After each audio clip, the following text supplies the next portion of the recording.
Good morning student. जो आपका तीसरा चैप्टर है धातु एवं अधातु, उसका अभ्यास मैं कराने वाला हूं बच्चों। आशा रखता हूं ये टॉपिक आपको बहुत ही अच्छे से समझ में आएगा।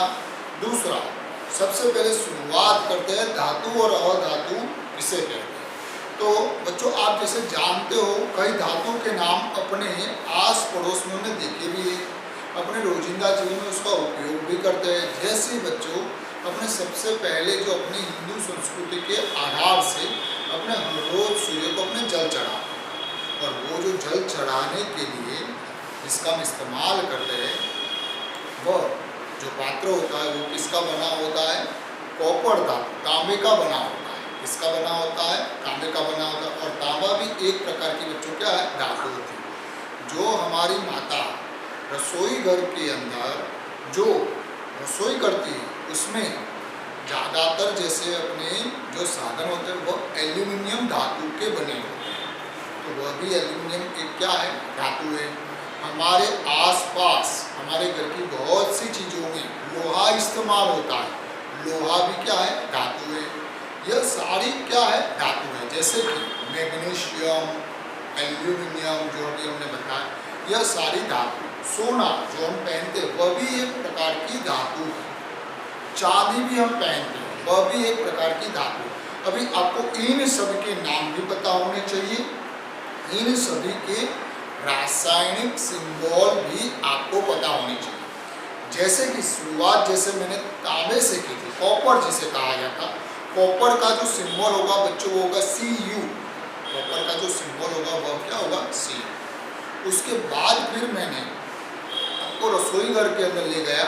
रसोई घर के अंदर मैंने ले जाकर आपको एल्यूमिनियम की बात कही। एल्यूमिनियम का जो सिंबल होता है Al, कौन सा होता है? Al। उसके बाद मैंने आस पड़ोस के अंदर लोहे की चीज के बारे में कहा।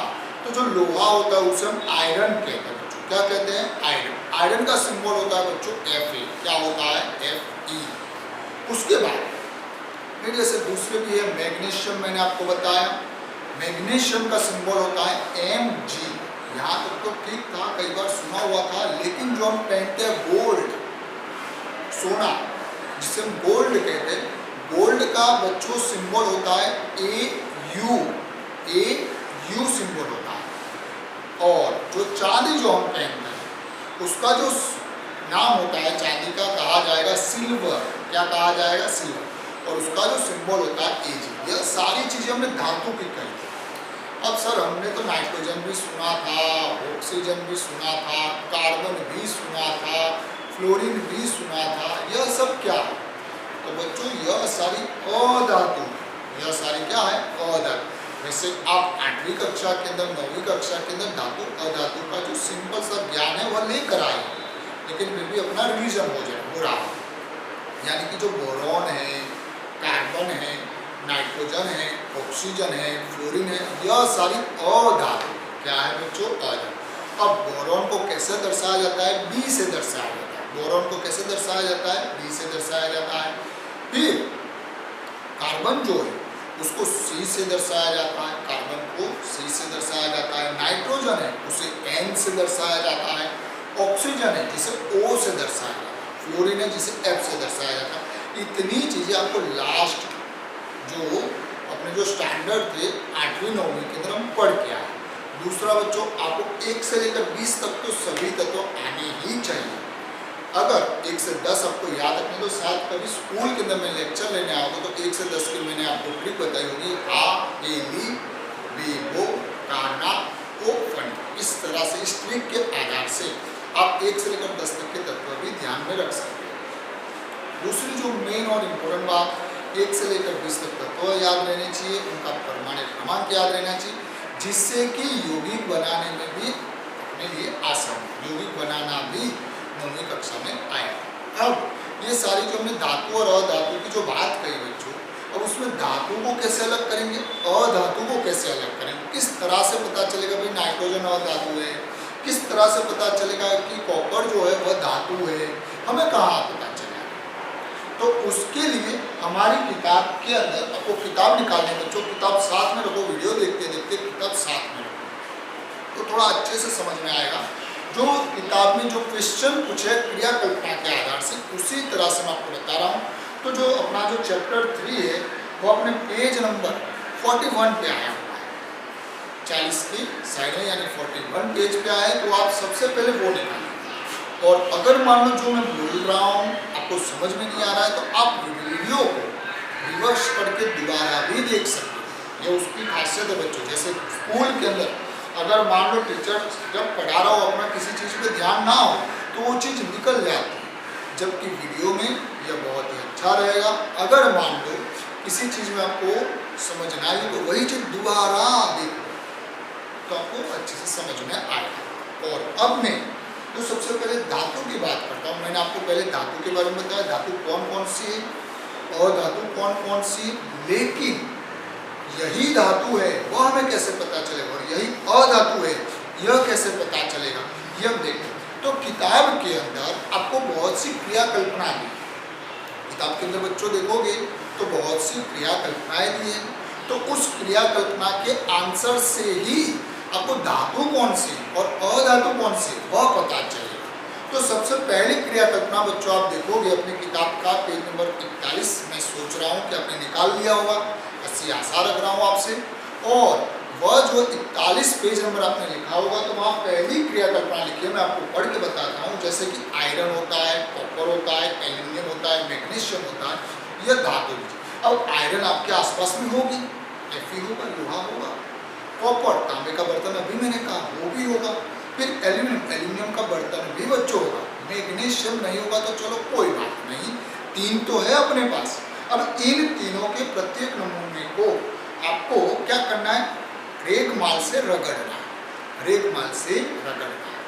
रगड़ने के बाद आपको क्या उसकी सतह पर क्या दिख रहा है, या जो साफ करके उसके स्वरूप में फिर से क्या आ रहा है वो आप ध्यान दीजिए। अपनी इमली होती है उससे भी अपने रगड़ेंगे तो आप देखोगे इमली से अगर रगड़ो, यहाँ तो जो लिखा है रेगमाल से रगड़ना है, लेकिन मैं कह रहा हूँ इमली से अगर आप रगड़ो, रेगमाल से भी रगड़ो या इमली से रगड़ो तो उसकी सतह में क्या बदलाव हो रहा है बच्चों देखो। आप प्रयोग करोगे तो थोड़ा अच्छे से समझ में आए। अगर यह प्रयोग आप करोगे तांबे के बर्तन को या लोहे के बर्तन को या जो एल्यूमिनियम का कोई बर्तन हो उसे रेगमाल से आप जब रगड़ोगे तो उसकी सतह चमकीली बनती है। उनकी सतह क्या बनेगी बच्चों, चमकीली। यानी धातु के अंदर बच्चों सबसे पहला पॉइंट आया, धातु के अंदर बच्चों सबसे पहला पॉइंट आया चमकीली। चमकीली का मतलब धातु की सतह चमकीली होती है। सबसे पहला पॉइंट क्या आ गया, धातु की सतह चमकीली होती है। और यह हमें कैसे पता चला, प्रयोग से। हमने प्रयोग किया, हमने तांबा का बर्तन लिया, हमने मैग्नीशियम की जगह नहीं था तो एल्यूमिनियम का बर्तन लिया, हमने लोहे का बर्तन लिया, उसको हमने रेगमाल से रगड़ा। रेगमाल ना हो तो इमली से आप उसको साफ करो तो उसकी जो सतह होती है वो पहले से क्या होती है, चमकीली हो जाती है। क्या हो जाती है, और घर पे हम सब जानते हैं, ज़्यादातर लड़कियां तो जानती है कि जो तांबे के जो बर्तन होते हैं, जो एल्यूमिनियम के बर्तन होते हैं, उनको हम इमली से धोते हैं, नींबू से धोते हैं, तो उनकी जो सतह होती है वो बहुत ही नई जैसी हो जाती है। नई जैसी होने का मतलब कि वह चमकीली हुई। यानी पहला पॉइंट, धातु चमकीली होती है, धातु चमकीली होती है। ये अपना पहला पॉइंट निकल गया। अब वैसे ही हम अपनी दूसरी क्रिया कल्पना देखते हैं। तो क्रिया कल्पना दूसरी जो पेज नंबर 42 के दिए, वहाँ पे आप देखोगे आयरन Fe। अब मैं आपको उसका सिंबल भी बता रहा हूँ और वो याद भी रखना है। और आप जब घर में अपने आस पड़ोस में घूमते हो, जहाँ पे भी लोहा दिखे तो वहाँ बताओ ये तो Fe है, ये क्या है Fe, ऐसा बताओ तो याद रहेगा। अगर बताओगे नहीं, बोलोगे नहीं, रिपीट नहीं करोगे तो भूल जाओगे। यानी आयरन को Fe कहा जाता है, कॉपर को Cu कहा जाता है, एल्यूमिनियम को Al कहा जाता है, मैग्नीशियम को Mg कहा जाता है। इन सब के आपको क्या करना है, छोटे छोटे टुकड़े लेने। ऐसा क्रिया कल्पना 3.2 में कहा। तो हम इसके जो जहीं से आपको अरेंज हो तो उसके छोटे छोटे टुकड़े लो। इन धातु को तेज धार वाले चाकू से काटो। अपने छोटे टुकड़े ना हो तो उनको काटने की, अपने जो तांबे का जो अपने पास पात्र है उसको काटो, क्या कटेगा? नहीं कटेगा। लोहे को काट कर दिखाओ चाकू से, नहीं कटेगा। अपने जो कुकर होता है प्रेशर कुकर, उसको काट के दिखाओ, वो एल्यूमिनियम का होता है, उसको काट के दिखाओ, नहीं कटेगा। हाँ, यानी कि चाकू से काटने का प्रयास कीजिए, क्या होगा? कटता नहीं है भाई। अगर कट जाता तो कोई लोहे के दरवाजे थोड़ी लगाता। अब उसमें पूछा है क्या सभी धातु में ऐसा होता है? क्या सभी धातु में ऐसा ही होता है कि वो कभी चाकू से कटती नहीं? बच्चों, ज्यादातर धातु, समझो बात, ज्यादातर धातु ऐसी होती है जो चाकू से काटने से कटती नहीं है। यानी कि चाकू से काटने से कटती नहीं है का मतलब क्या? कि वह कठोर, क्या है? कठोर। यानी कि अपना दूसरा पॉइंट आ गया बच्चों, कठोर। दूसरा पॉइंट बच्चों अपना क्या आ गया? कठोर आ गया। दूसरा पॉइंट आ गया कठोर। अब भिन्न भिन्न धातु की, समझो बात, भिन्न भिन्न धातु की कठोरता भी अलग अलग होती है, या अलग अलग धातु की कठोरता अलग अलग होती है। यही इसीलिए तो लोहे के दरवाजे होते हैं बच्चों, वरना अपने एल्यूमिनियम का दरवाजा ना लगाता, वरना अपने तांबे का दरवाजा ना लगाता। क्यों नहीं लगाते? क्यों लोहे का ही दरवाजा लगाते? क्योंकि लोहा सबसे कठोर है। लोहा सबसे कठोर है, यानी सभी का क्या होगा? अलग अलग। सभी की क्या होगी? अलग अलग। चलो, ये तो हमें मालूम था कि चाकू से तो कटता नहीं है सर, फिर भी आपने चाकू क्यों पकड़ा? क्योंकि कुछ ऐसी भी धातु है बच्चों जो चाकू से काटने से कट जाती है। हाँ, ऐसी भी धातु है, ऐसी भी धातु है जो चाकू से काटने से कट जाती है। आप में से शायद बहुत से ऐसे बच्चे होंगे जो 9वीं कक्षा के अंदर अगर लैब में आएंगे तो मैंने उनको सोडियम दिखाया होगा, और अगर मान लो आपने ना देखा हो, अगर आपने ना देखा हो तो जब अपनी स्कूल स्टार्ट होगी तब मैं आपको लैब में लाऊंगा। लैब के अंदर एक सोडियम, मैं क्या बता रहा हूँ? सोडियम, Na, सोडियम करके एक तत्व है, वह धातु है। सोडियम क्या है? धातु है। Na, परमाणु क्रमांक 11, जिसको चाकू से काटने से, बच्चों मैं क्या बता रहा हूँ? चाकू से काटने से उसके दो भाग पड़ जाते हैं, यूं हाथ से भी मरोड़ सकते हैं। किसको? सोडियम। यानी कि धातु कठोर होती है ज्यादातर, इसलिए तुमने क्या कहा? धातु कठोर होती है। अब अलग अलग धातु की कठोरता अलग अलग होती है। यह उसी पॉइंट में है। उसी पॉइंट में यह भी लिखना है, सोडियम मैंने बताया। सोडियम का मतलब क्या? आपको यहाँ पे लिखना है कि जो सोडियम धातु होती है वह चाकू से भी कटती है। यानी कुछ धातु ऐसी होती है जो चाकू से भी कट जाती है। नई बात है बच्चों, ये थोड़ी सी अलग भी बात है।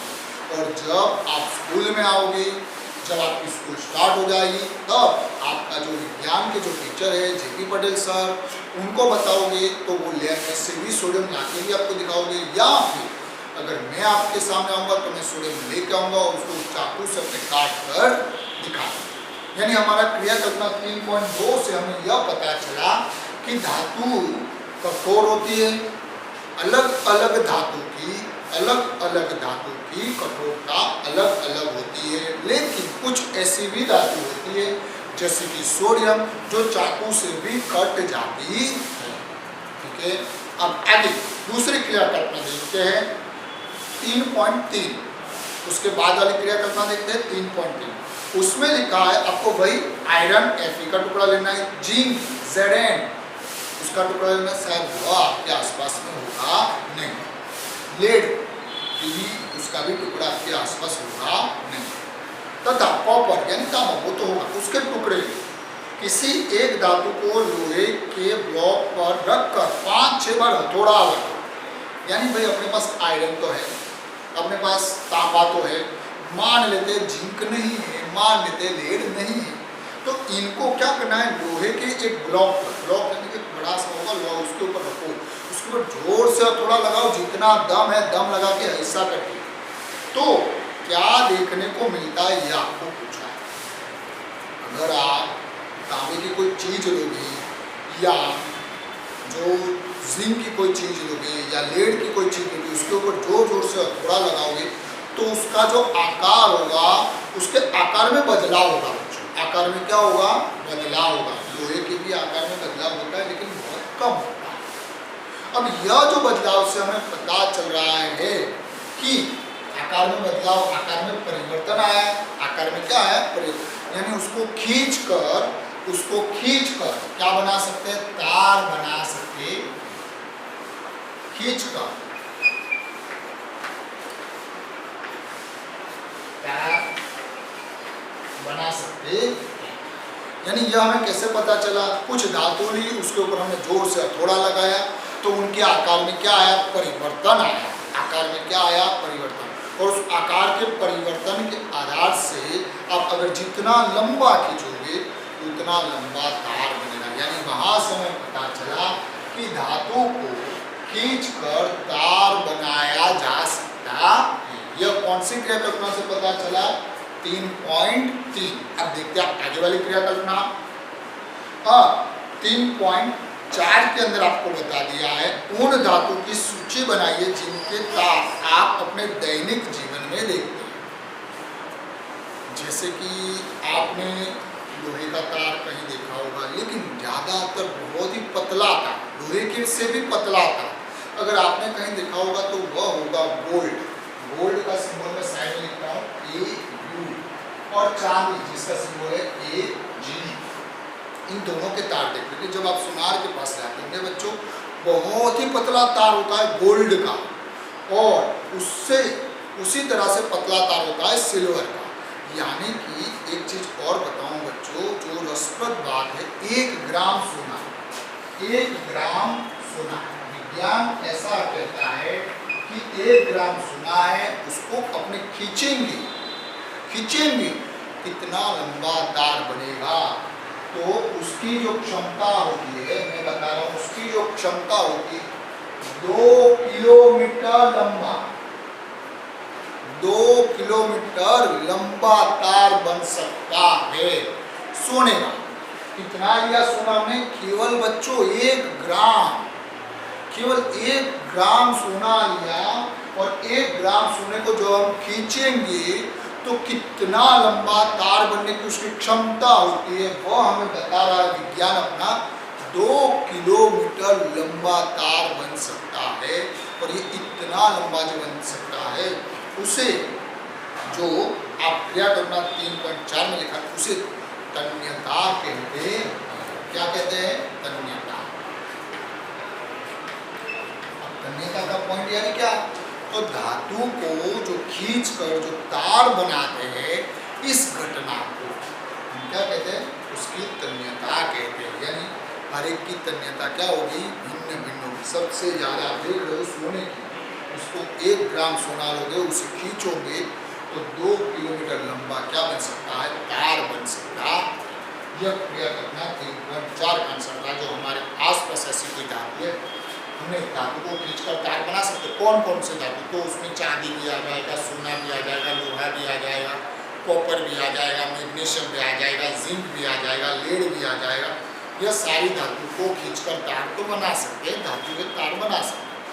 लेकिन हमारे आसपास ऐसी भी धातु है जैसे कि सोना और चांदी, उसकी तन्यता बहुत ही अधिक होती है। तन्यता यानी कि जो खींचकर तार बनाने वाली बात। अब उसमें आप एक चीज ऐड कर दो कि जो सोना होता है, अगर 1 ग्राम होगा तो उसको हम 2 किलोमीटर लंबा तार बना सकते हैं। ये अपनी क्रिया कल्पना 3.4 हो गई। अब उसके बाद अपने क्रिया कल्पना 3.5 के ऊपर देखते हैं। तो क्रिया कल्पना 5 के अंदर आपको एक चित्र दिया है, वह ध्यान से देखिए। उस चित्र के अंदर स्टैंड लगाया है, स्टैंड के नीचे बर्नर रखा है, और स्टैंड के ऊपर कोई धातु की छड़।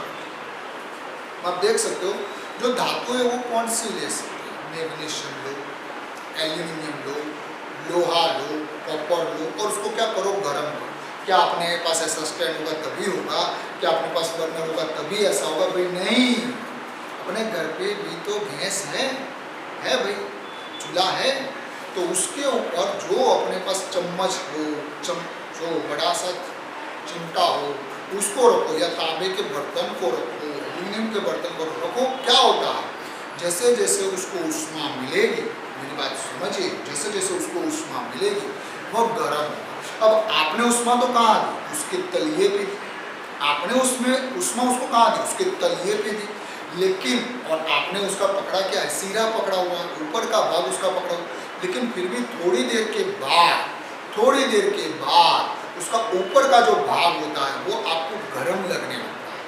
आप फिर पकड़ नहीं पाओगे हाथ से। क्यों? अरे भाई हम तो ऊष्मा नीचे दे रहे हैं, ऊपर कहाँ से आ गई। उसका मतलब धातु जो होती है वह ऊष्मा की सुचालक होती है। धातु जो होती है ऊष्मा की सुचालक होती है। सुचालक शब्द यानी जिसमें से पसार हो जाती हो, तो उसके लिए हम सुचालक शब्द प्रयोग करते हैं। यानी धातुएं जो होती है ऊष्मा की सुचालक है। यह हमने कैसे जाना, तो हमारे घर पे जितनी भी धातु है उसको गैस के ऊपर रखो, उसके तलिए पे ही हम तो देंगे ऊष्मा, लेकिन वह ऊष्मा उसके ऊपर के साइड भी थोड़ी देर के बाद आ जाएगी। उससे हमें पता चला कि एक जगह से दूसरे जगह तक ऊष्मा धातु के अंदर प्रसरित होती है। हमने इस तरफ दी, लेकिन यहाँ चिमटा चम्मच अपने रखेंगे, चम्मच का अगला सिरा आपने वहाँ पे अगर गैस पे रखेंगे तो थोड़ी देर बाद देखेंगे तो हमने जो अपना लास्ट साइड से हमने जो पकड़ा होगा वहाँ पे भी हमें गर्म लगेगा। यानी कि धातु के अंदर ऊष्मा का क्या होता है, प्रसरण होता है। धातु के अंदर क्या होता है, ऊष्मा का प्रसरण होता है। और ये जो प्रसरण है उसको क्या कहते हैं, धातुएं ऊष्मा की सुचालक होती। केवल ऊष्मा ही नहीं,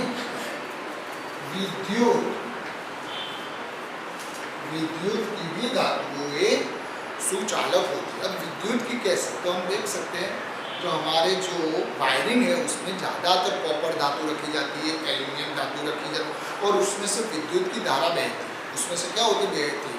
और दूसरी बात, जैसे अगर कहीं मान लो कि जैसे करंट हो या फिर जो विद्युत होता है वहाँ पे अपने लोहे से अगर कुछ कार्य करेंगे नहीं। क्यों? क्योंकि वह विद्युत का क्या होता है, सुचालक। हम लकड़ी से उस पर प्रहार करते हैं क्योंकि लकड़ी कुचालक होती है।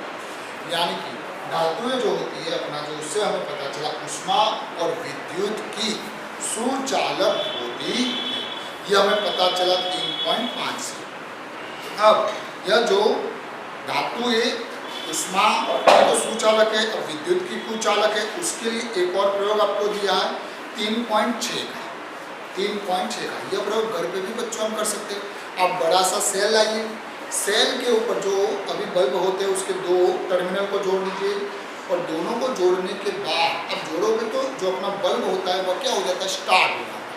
क्या हो, बल्ब के अंदर से दोनों वायरिंग निकलेगी, उस वायरिंग को अपने बैटरी के ऊपर रखेंगे तो क्या होता है, बल्ब ज्वलनशील यानी जलने लगता है, स्टार्ट हो जाता है, ऑन हो जाता है। उससे हमें पता चलता है कि वह विद्युत का क्या होता है, सुचालक। यानी वो जो विद्युत प्रसार हुआ वो तार में से जो प्रसार हुआ, तो वो जो तार था वो किसका था, धातु का था। और कौन सी धातु, वो भी मैंने बताया, कॉपर और एल्यूमिनियम। ज़्यादातर कॉपर अच्छा रहता है, कॉपर का प्रयोग करते हैं, लेकिन सस्ता एल्यूमिनियम आता है तो सस्ते वायर में एल्यूमिनियम रखा जाता है। अब आगे की बात, यह जो तार होता है, यह जो तार होता है, आप देखोगे अपने घर पे जो विद्युत का जो वायर होता है उसके ऊपर रेड कलर का, काले कलर का, हरे कलर का ऐसा रिबन लगा हुआ होता है प्लास्टिक का। उस प्लास्टिक को पीवीसी, पॉलीविनाइल क्लोराइड, पीवीसी कहा जाता है, उसका स्तर चढ़ाया जाता है। और यह ऊष्मा का क्या है, ऊष्मा का क्या है, ऊंचा। यह ऊष्मा का क्या है, ऊंचा। और ये देख सकते हो कि अपने घर पे जो बोर्ड होता है, स्विच बोर्ड होता है, उस पर भी जो प्लास्टिक होता है पीवीसी, पॉलीविनाइल क्लोराइड, जिसको छूने से हमें करंट लगता नहीं, क्योंकि वो विद्युत का क्या होता है, कुचालक होता है। विद्युत का क्या होता है, कुचालक। कौन, पीवीसी, पॉलीविनाइल क्लोराइड, उसका स्तर लगाया जाता है। अब वरना धातु में से विद्युत प्रसरण और अपने पकड़ लेंगे, अपने तो लेने के देने हो जाएंगे ना। इसीलिए उस धातु के तार के ऊपर पीवीसी, पॉलीविनाइल क्लोराइड का स्तर लगाया जाता है, जो ऊष्मा का विद्युत का कुचालक होता है। और विद्युत का कुचालक होने के कारण हम उसको उपयोग में लिया जाता। और जो यहाँ पे आपको वही चीज़ बता दी है। एक और चीज़ आपको बताई है जो सोनोरस ध्वनिक के बारे में। तो जैसे कि धातु को आपस में टकराने से आवाज उत्पन्न होती और उसे हम क्या कहते हैं, ध्वनिक सोरस भी कहते हैं। यानी कि धातु जो अपनी जो सतह कठोर होती है इसलिए उसको टकराने से क्या होती है, आवाज वो तो हम जानते ही है, क्या उत्पन्न होती है, आवाज उत्पन्न होती। अब ये सारी बातें मैंने बच्चों आपको धातु की कही। अब अगर अधातु की कहूँगा तो इससे विपरीत, क्या ऑक्सीजन चमकीली है, ये तो सारी धातु की बात कही। अब अधातु कौन कौन से, तो उसके मैं यहाँ पे उदाहरण लिख देता हूँ बच्चों। अधातु, तो अधातु के लिए मैं बता रहा हूँ जैसे कि boron, carbon, nitrogen, oxygen, fluorine, धातु उतने ही अभी लिखे। अब यहाँ पे ये अपने जो वातावरण के अंदर यह तो है नाइट्रोजन, ऑक्सीजन जो आप पढ़ के आए, ये अपने बात। वैसे तो कार्बन के भी बहुत से यौगिक है, लेकिन ये जैसे कि नाइट्रोजन, ऑक्सीजन भारी मात्रा में हम जानते हैं कि जो हमारी सृष्टि के ऊपर, पृथ्वी के ऊपर नाइट्रोजन की जो मात्रा है वह 78% है। ऑक्सीजन की मात्रा हवा के अंदर 21% है। यानी नाइट्रोजन की हवा में मात्रा कितनी है, 78, ऑक्सीजन की कितनी है, 21। इतनी सारी मात्रा, क्या हमें कभी चमकीला लगा, क्या लगा, नहीं। यानी कि ये धातु की बात थी और यह अधातु की बात है। यानी अधातु तो होता ही नहीं ऐसा चमकीला। कठोर, अरे हम पकड़ नहीं सकते, कठोर की कहाँ बात करते हो, ये हाथ में हाइड्रोजन आया गया, क्या मालूम ऑक्सीजन आ गया, क्या मालूम। यानी कठोरता वाली बात भी उस पर लागू नहीं होती है। उसके बाद खींच कर तार, अरे पकड़ ही नहीं सकते, ऑक्सीजन को पकड़ ही नहीं सकते, खींच कर तार कहाँ बनाएंगे। तन्यता वही बात, अगर पकड़ेंगे तो खींचेंगे ना। फिर उष्मा और विद्युत की बात करें, हाँ कहाँ उष्मा, उसको गर्म ही कहाँ करें। यानी कि यह सारी जो चीजें वो अधातु पे लागू होती नहीं। अधातु पे लागू, जो धातु पे जो लागू हुई वह सारी चीजें अधातु पे लागू होती नहीं। और नहीं होने के कारण धातु और अधातु को हम इस तरह से अलग कर सकते। आशा रखता हूँ यह टॉपिक आपको समझ में आया होगा। इसके आगे का टॉपिक हम बाद में देखेंगे।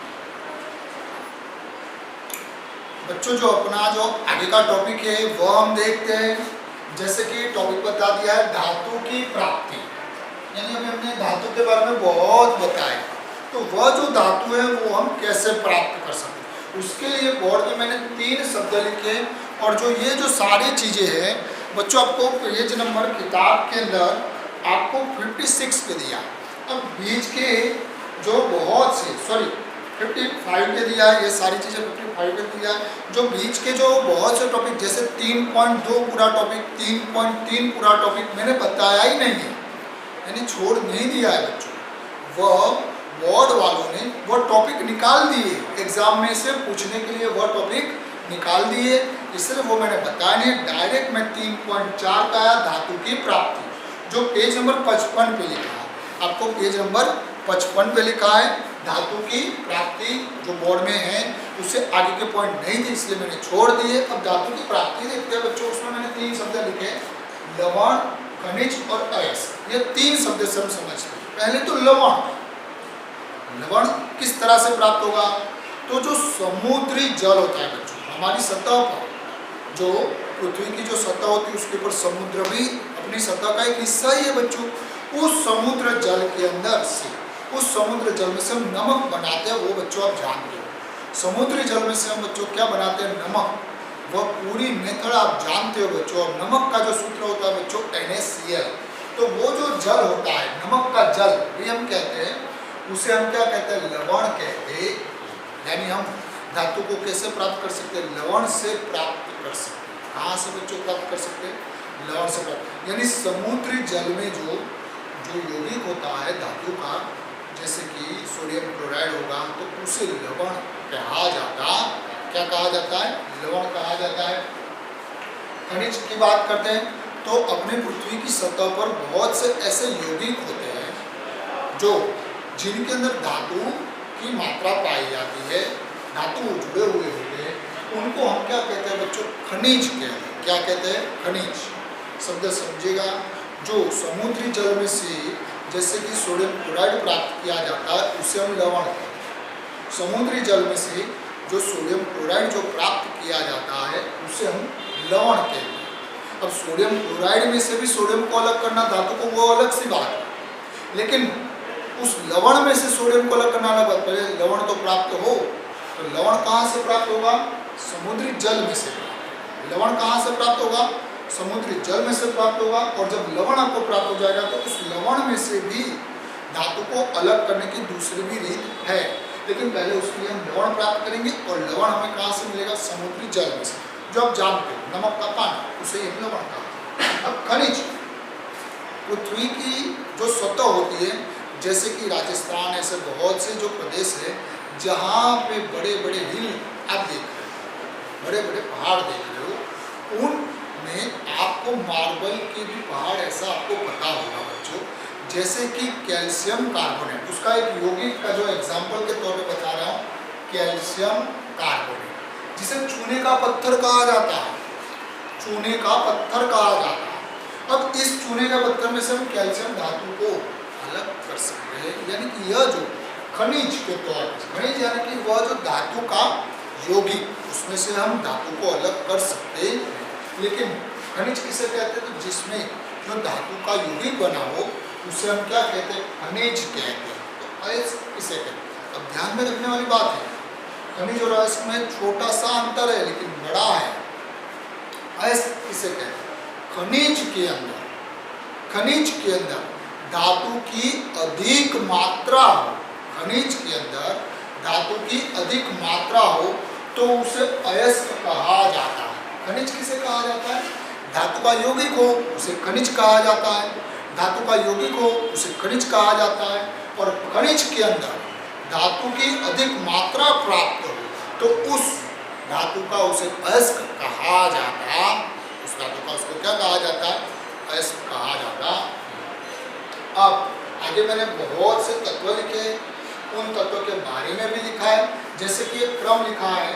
और यह जो है अधिक क्रियाशील, यह क्या है? अधिक क्रियाशील। पोटेशियम, सोडियम, ये तो इतने क्रियाशील है कि हवा में हम खुला भी नहीं छोड़ सकते।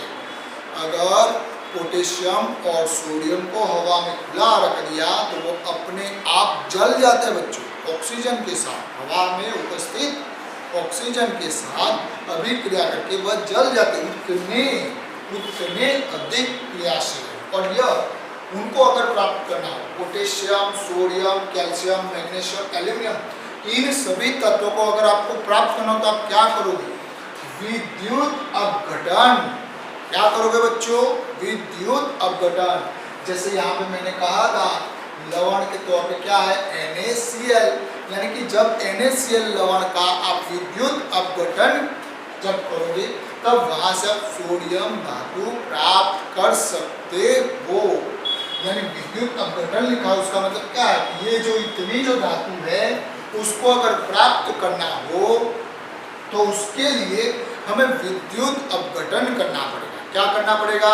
विद्युत अपघटन करना पड़ेगा। अगर मन में सवाल आता हो विद्युत अपघटन यानी क्या, कोई बात नहीं, अभी उसके बाद का भी टॉपिक है जिसमें उसके बारे में विस्तार से चर्चा करेंगे। अभी केवल इतना याद रखो, यह जो मैंने आपके सामने 5 तत्व लिखे, अगर उनको छानना है, उनको प्राप्त करना है, हमारा टॉपिक क्या है? धातु की प्राप्ति, तो sodium, potassium, calcium, magnesium, aluminium, इन धातु को प्राप्त करना हो तो हम कौन सी मेथड का इस्तेमाल करेंगे? विद्युत अपघटन। यानी इनके अगर जो लवण होंगे, पोटेशियम क्लोराइड इसका लवण, कैल्शियम क्लोराइड का लवण, मैग्नीशियम क्लोराइड का लवण, इनके ऊपर अगर विद्युत अपघटन करेंगे तो धातु की प्राप्ति हो जाएगी। अब ये जो सारे जो होते हैं, यह जो सारे तत्व होते हैं, मैंने भी कहा पोटेशियम, सोडियम, कैल्शियम, मैग्नीशियम, वह उनकी जो खनिज होती है वह या तो ऑक्साइड के स्वरूप में होती है या तो सल्फाइड के स्वरूप में होती है। ठीक है, अब आगे उसकी बात करते हैं। जैसे कि यहाँ पे और 3 धातु बता दी, Zn, आयरन, लेड और कॉपर। अगर इन धातु को आपको प्राप्त करना है, जिंक को प्राप्त करना है, आयरन को प्राप्त करना है, लेड धातु को प्राप्त करना है, कॉपर धातु को प्राप्त, तब कैसे प्राप्त करोगे? तो उन धातु को प्राप्त करने के लिए इन धातु को कार्बन के साथ उनका अपचयन करवाना पड़ेगा। धातु का हम क्या करेंगे? अपचयन करेंगे। अपचयन अपने पहले चैप्टर में आ चुका है। अपचयन और ऑक्सीकरण, ऑक्सीकरण यानी जिसमें ऑक्सीजन ऐड होता है और हाइड्रोजन दूर होता है, उसको ऑक्सीकरण कहते हैं। अपचयन इससे उल्टा, जिसमें हाइड्रोजन ऐड होता और ऑक्सीजन दूर होता, उसे हम क्या कहते हैं? अपचयन करते हैं। और अपचायक के तौर पर कौन होगा? कार्बन होगा। तो इन धातु के साथ जब कार्बन की जब आप अभिक्रिया करोगे तो वह क्या आपको यह धातु आपको अपचायक के आधार से प्राप्त हो सकती है। दूसरी भी बहुत सी मेथड होती है। और यह जो धातु होती है उनकी जो खनिज होती है, उनकी जो अयस्क होती है, कार्बोनेट के स्वरूप से, ऑक्साइड के स्वरूप से और सल्फाइड के स्वरूप से उपस्थित होती है। यह जो धातु की जो खनिज होती है, धातु कहाँ से प्राप्त करेंगे? उसकी खनिज में से प्राप्त करेंगे। तो उसकी खनिज कैसी होती है, उसकी जात कैसी है? तो उनकी जो जात, उनकी जो खनिज कार्बोनेट के स्वरूप से होगी, ऑक्साइड के स्वरूप से होगी और सल्फाइड के स्वरूप से होगी। अब आगे बात करते हैं Ag और Au। Ag और Au सिल्वर और गोल्ड यह प्राकृतिक तौर पे स्वतंत्र होते हैं। स्वतंत्र यानी भाई किसी के साथ कोई यानी कि वो वाली बात ही नहीं, किसी के साथ जुड़ना ही नहीं, यानी स्वतंत्र होते हैं। सिल्वर और गोल्ड प्राकृतिक तौर पे क्या है? स्वतंत्र। इसलिए हमने क्या कहा? कम क्रियाशील। क्या कहा? कम क्रिया। ज़्यादा क्रियाएं किसी के साथ करते नहीं करते। इसीलिए सोना चमकदार है और उसे हम पहनते हैं बच्चों, क्योंकि उसमें जंग लगती नहीं है। जंग नहीं लगती, कम क्रियाशील, यानी कि क्रिया जो दूसरे तत्व की तुलना में ये बहुत कम करता है। आप सोना बाहर रखो और लोहा रखो, लोहे को जंग लग जाएगी, सोने को नहीं लगेगी अगर शुद्ध होगा तो। चांदी को भी नहीं लगती है, लेकिन चांदी में मिलावट इतनी कर देते हैं जिसके कारण चांदी में जंग लगती है, काली पड़ जाती है। उसका तात्पर्य यही है कि चांदी में मिलावट है। चांदी में क्या है? मिलावट। अब आगे की बात करते हैं सोने की। जो हमने बात की, सोना सबसे कम क्रियाशील था क्योंकि वह किसी के साथ अभिक्रिया नहीं करता। वो मैंने आपको बताया, सोने पे जंग लगता नहीं है। जब हर एक चीज पे, हर एक धातु पे लगेगा, लेकिन सोने पे लगता नहीं है। उससे हम बता सकते हैं कि सोना क्या है? कम क्रियाशील है। और सोना और गोल्ड को प्राप्त करना हो तो हम कैसे प्राप्त करेंगे? वो प्राकृतिक अवस्था में। वो कैसे होते हैं? प्राकृतिक अवस्था में। यह जो इतनी सारी चीजें लिखी थी, वो क्यों लिखी थी वो दोबारा बता दो बच्चों। हमारा टॉपिक था कि धातु की प्राप्ति। तो धातु कैसे प्राप्त करें? तो ये जो धातु था तो उनका क्या होता है? लवण होता है। और उन लवण को हम क्या करेंगे? विद्युत अपघटन करेंगे। इन धातु का क्या होता है? लवण होता है। और उन लवण का हम विद्युत अपघटन करेंगे तो धातु प्राप्त होगी और ये अधिक क्रियाशील होती है। आगे कहा खनिज। तो ये जो धातु थी इनके क्या खनिज के स्वरूप में होती है। अब खनिज के स्वरूप में होती है तो उनको प्राप्त करने के लिए हम उनका क्या करेंगे? अपचयन करेंगे। क्या करेंगे? अपचयन से हम धातु प्राप्त करते हैं। यह जो दो धातु है प्राप्त करनी है, वो तो कह दिया भाई ये किसी के साथ उतनी क्रियाशील नहीं है, कम क्रियाशील है और यह प्राकृतिक तौर पर क्या है? स्वतंत्र। इस तरह से तीन भाग में हमने बांट दिया। यह जो सबसे अधिक क्रियाशील, सबसे कम क्रियाशील और मध्यम क्रियाशील। सबसे अधिक कौन? सोडियम। याद रखो, बताया अभी, खुला छोड़ने पर तुरंत जल जाता है। खुला छोड़ने पर तुरंत जल जाता है कौन? सोडियम। तो वह सबसे अधिक क्रियाशील। सबसे कम कौन? भाई सोने को कभी जंग लगता नहीं है, और जंग लग जाए तो भाई सुनार को पकड़ो, मिलावट की है, यानी कि सोने को जंग नहीं लगता है, यानी वह कम क्रियाशील। सोडियम को खुला छोड़ दो, आग लग जाती है हवा के साथ अभिक्रिया से, इसीलिए वह अधिक क्रियाशील। उस तरह से मैं बांटा है, जो बीच के है वह मध्यम क्रियाशील। ऐसा रखता हूँ यह जो पॉइंट है आपको समझ में आ गया होगा। आगे का पॉइंट देखते हैं। अब ये तो हमने अयस्क के भी बारे में कहा था। खनिज के अंदर जिस धातु का प्रमाण ज़्यादा हो, उस धातु की उसे अयस्क कहा जाता है। अब अयस्क का हमें क्या करना है? शुद्धिकरण करना है। अब ये अयस्क कहाँ होती है? अपनी सतह पर होती है, पृथ्वी के अंदर होती है, सतह पर होती है। तो पृथ्वी की सतह में तो मिट्टी भी होती है, रेत भी होती है, इत्यादि बहुत सी अशुद्धियाँ होती है। तो उन सभी अशुद्धियों को दूर करना, उन सभी अशुद्धियों को दूर करने को क्या कहते हैं? समुद्रीकरण कहते हैं। और उन सब अशुद्धियों को, रेत, मिट्टी इत्यादि जो अशुद्धियाँ हैं, उन सभी अशुद्धियों को हमने क्या नाम दिया है? गैंग।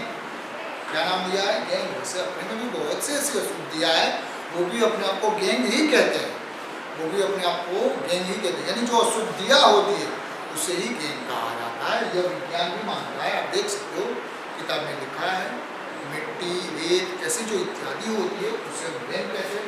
और ये अयस्क में से हम उसको क्या कर देते हैं, निकाल देते हैं। क्या कर देते हैं, निकाल देते हैं, क्योंकि हमें धातु प्राप्त करना है। अब धातु प्राप्त करने के लिए मैंने उदाहरण के तौर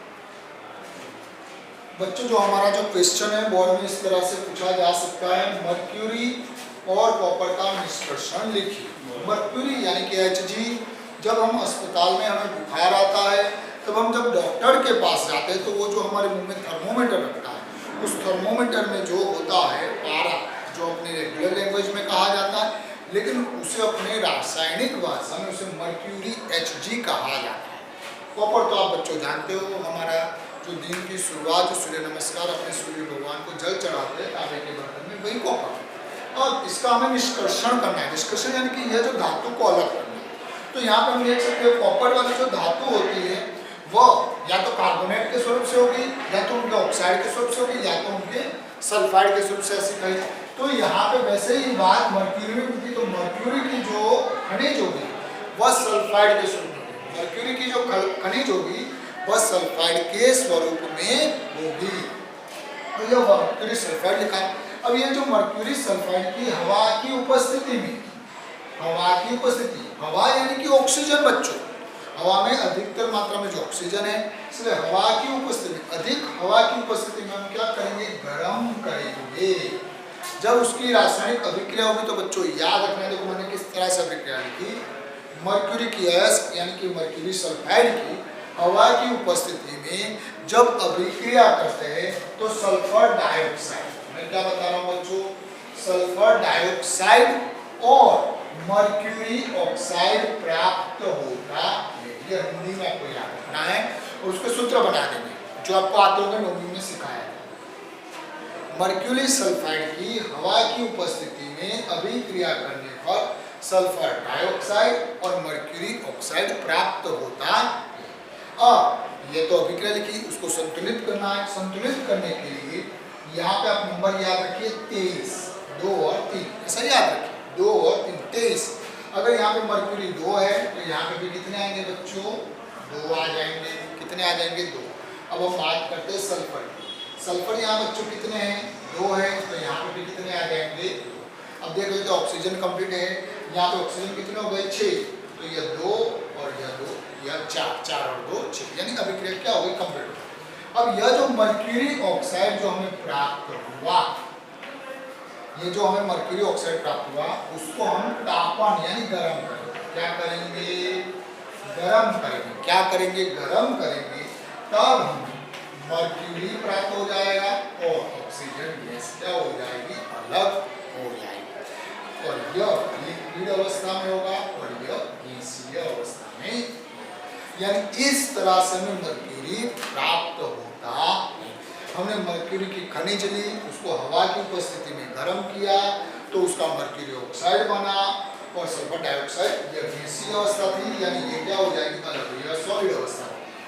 अब उसी को हम तापन देंगे, गर्म करेंगे, तब ऑक्सीजन उसमें से अलग हो जाएगा और मर्क्यूरी आपको प्राप्त हो जाएगा। अब यहाँ देख सकते हो तापन करके या कार्बन की उपस्थिति रखेंगे, यानी कि ऑक्सीजन यहाँ से क्या हुआ बच्चों, दूर हुआ कि नहीं हुआ, यानी ये क्या हुआ, अब चयन हुआ कि नहीं हुआ।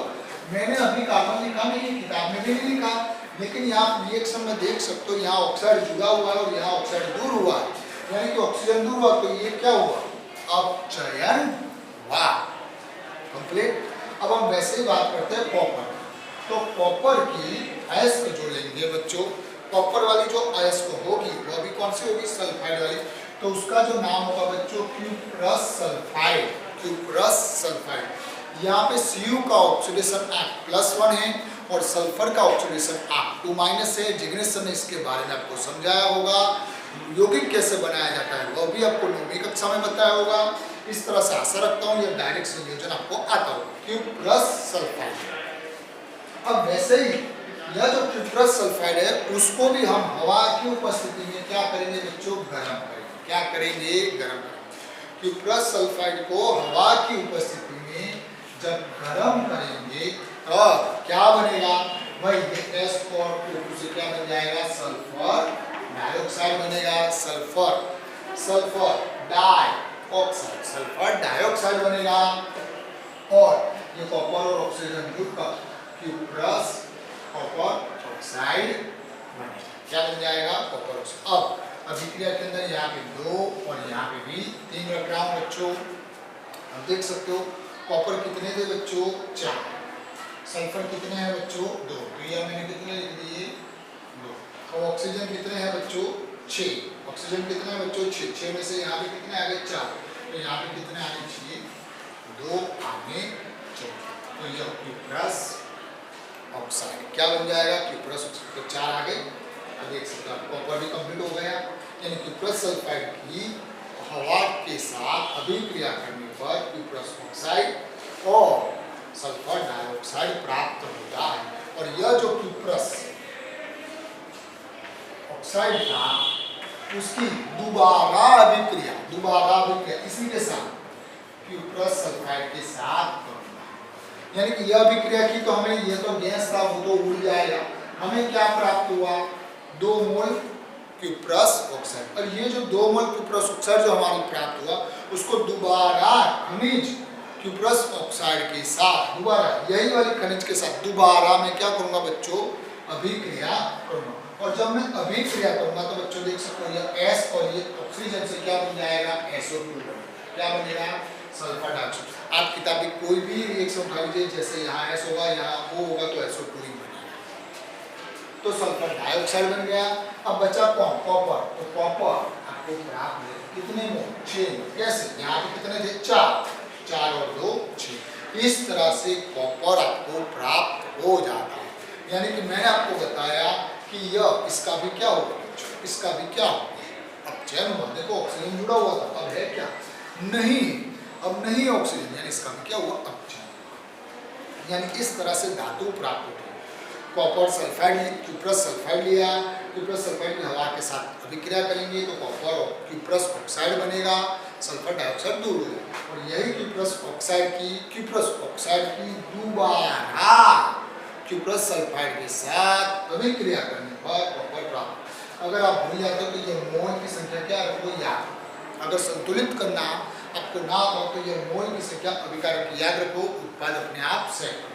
जैसे यहाँ पे 21 ऐसा याद रखो, वह याद रखने से आपको क्रिया भी याद आएगी, उस तरह से कंप्लीट हो जाएगा। आशा रखता हूँ यह जो टॉपिक था आपको समझ में आ गया होगा। नेक्स्ट टॉपिक हम बाद में देखेंगे।